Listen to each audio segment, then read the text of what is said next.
All right, everyone, welcome back. Ready for another deep dive? Today we're tackling something pretty fascinating. It's been generating a lot of discussion in India. Mhm. The push for a separate religious code for Adivasi communities. That's right. You've probably heard the term Adi Dharam, and today we'll just unpack exactly what that means and why it matters. You know what's really interesting to me about this is we're not actually talking about a new religion. It's more about recognizing something that's already there. Right, so when you look at the way India's census categorizes religion, you have Hindu, Muslim, Christian, Sikh, all these distinct categories. Yeah, right. But for a lot of Adivasi communities, none of those really fit. Exactly. And that's where the whole idea of Adi Dharam comes in. Okay, so let's break that down a bit more. You're saying it's not about creating something new? Yes. Absolutely. It's about acknowledging that deep connection to nature, the reverence for ancestors, the unique spiritual practices that are passed down through generations. And this desire to have that recognized officially, that's a big part of the Adi Dharam movement, right? It's huge. Imagine all those deeply held beliefs, those traditions that are so central to your identity, and then having them sort of lumped in with another category that doesn't quite feel right. I mean, that's got to be frustrating, right?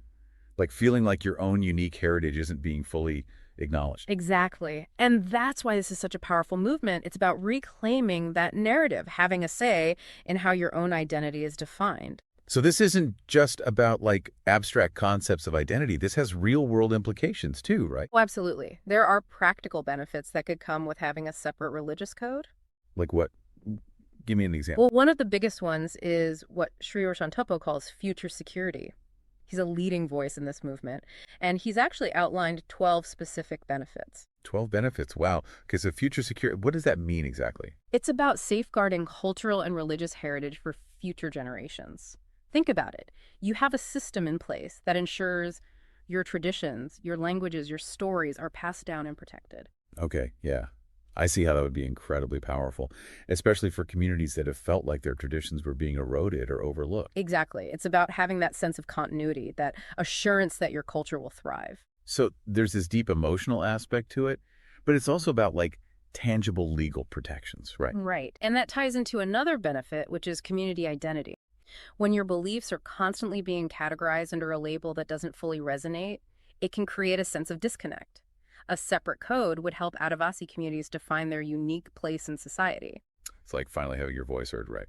Yeah. Like being recognized as a distinct and valuable part of the larger community. Exactly. And with that recognition comes a greater sense of empowerment and agency. So it's not just about preserving the past, it's about shaping the future. Absolutely. It's about having a seat at the table when decisions are being made about resource allocation, education policy, everything that impacts the well-being of the community. Okay, so we've talked about future security community identity. These are some pretty compelling arguments. But I'm also wondering, are there any potential drawbacks to recognizing Adi Dharam? That's a great question, and it's something we definitely need to explore because, as with any complex issue, there are different perspectives and valid concerns that we need to address. Okay, so spill the tea. What are some of the worries people have about this? Well, some people worry that emphasizing separate religious identities could actually lead to further divisions within society. Oh, I see. So instead of promoting unity, it could create more of an us versus them mentality. That's one concern, and it's definitely something we need to consider carefully. We need to think about how to recognize and celebrate diversity while also fostering a sense of shared identity and belonging. Yeah, it sounds like a delicate balance to strike.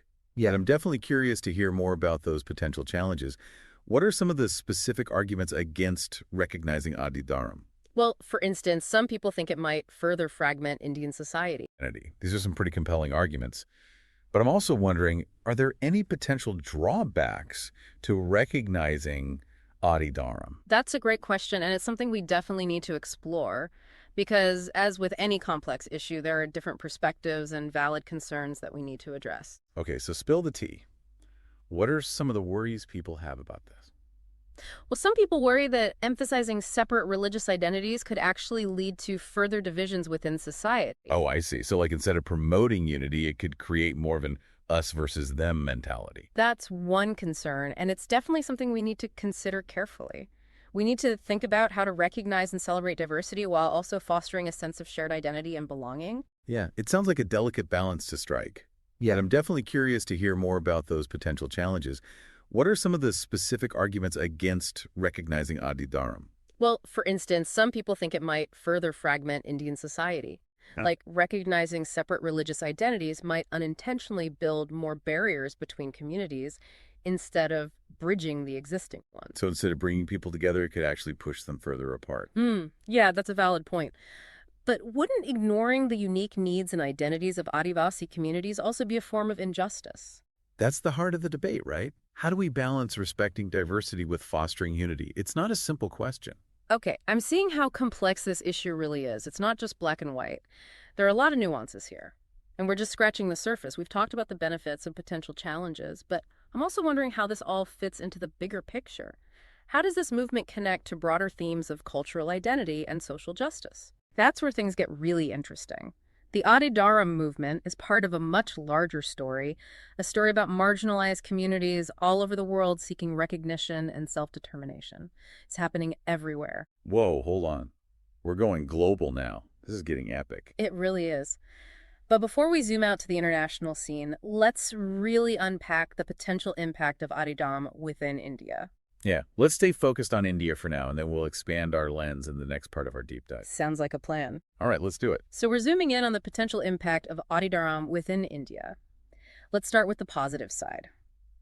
Imagine a scenario where the richness and diversity of Adivasi traditions are not only acknowledged, but celebrated across the country. Okay, so not just tolerance, but actual celebration. Yeah. Like Adivasi culture becomes woven into the fabric of Indian society. Exactly.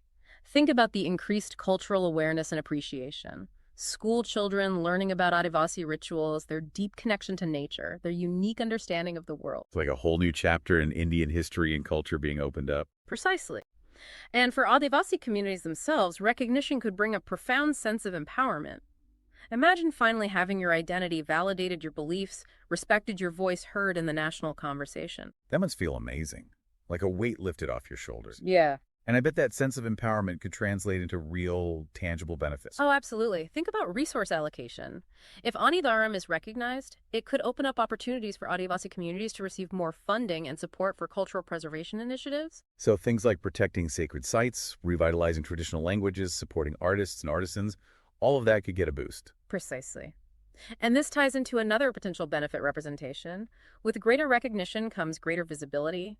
We might see more Adivasi leaders in government, more Adivasi voices in the media, more Adivasi perspectives shaping policy decisions. It's about having a seat at the table where the future of India is being decided. Right. Exactly. But of course, as we discussed earlier, there are also potential challenges to consider. Some critics worry that emphasizing separate religious identities could actually exacerbate existing social tensions. Right, you mentioned that before. Can you unpack that a bit? What are some of the specific concerns?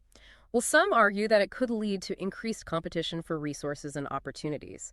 If different religious groups are vying for recognition and support, it could create a more fragmented and polarized social landscape. Okay, so instead of focusing on what unites us, we start fixating on the differences. Precisely. And this could have implications for political stability as well. Some worry that recognizing Adi Dharam could be exploited by political parties seeking to divide and conquer, appealing to narrow identity politics for electoral gain. It's like this double-edged sword. On one hand, you have the potential for empowerment and inclusion, but on the other, there's the risk of division and instability. It's a delicate balance, for sure, and that's why this conversation is so crucial. We need to openly and honestly discuss both the potential benefits and the possible challenges. You know, it strikes me that the debate surrounding Adi Dharam is actually a reflection of a much larger global phenomenon. Oh, how so? Well, all over the world, you see marginalized communities fighting for recognition, for the right to preserve their cultural heritage, for a voice in the decisions that affect their lives. You're absolutely right. The Adi Dharam movement is part of a global struggle for cultural identity and self-determination. And what happens in India could have ripple effects far beyond its borders. Okay, now I'm really intrigued. Let's take this conversation global. How might the Adi Dharam movement inspire or influence similar movements in other countries? That's a great question, and it's something we'll explore in more depth in the final part of our deep dive. You've piqued my curiosity. I can't wait. But before we get ahead of ourselves, let's wrap up our discussion of the potential impact within India. Anything else we need to consider? I think we've covered the key points. We've explored the potential for empowerment and cultural enrichment, as well as the valid concerns about social division and political complexities. It's a complex issue. Give me some examples. Think about indigenous populations in the Americas or Aboriginal groups in Australia. So many cultures whose traditions haven't always been respected or recognized by the dominant systems. So the Adi Dharam movement in India could actually be a model for other communities facing similar challenges. Absolutely. Imagine if India formally recognizes Adi Dharam. It could be a huge boost for similar movements around the world, like a domino effect of cultural affirmation. Okay, that's the optimistic scenario. Yeah. But what if things don't go so well in India? What if this push for recognition hits a wall? That's a really important point, because any setbacks or challenges here could have a ripple effect, too. Other groups might see that and think, well, if it didn't work there, maybe it won't work for us either. It's like seeing someone else try a recipe, and it's a total disaster. You're less likely to try it yourself, right? Exactly. So the stakes are high. The world is watching to see how this unfolds, how India navigates this complex issue, and the outcome could have a major impact on cultural diversity globally. It's like India is holding this delicate butterfly, a symbol of cultural uniqueness, and the whole world is holding its breath, wondering if it will be allowed to fly free. What a beautiful image. And it brings us back to what we're all about here on the Deep Dive, helping you understand these complex issues, these delicate butterflies that are shaping our world.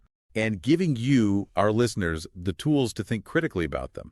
Because this isn't just about observing change, it's about participating in it. So as we wrap up our deep dive into Adi Dharam, let's turn the focus back to you. What resonated with you most? What questions are still swirling around in your head? And what connections do you see between this story in India and similar movements happening elsewhere? Because this desire for recognition for the preservation of cultural heritage, it's a universal human longing. It's a story that goes beyond borders, cultures, and beliefs. Thanks for joining us on this journey into the significance of Adi Dharam. Until next time, keep exploring, keep questioning, and keep the conversation going.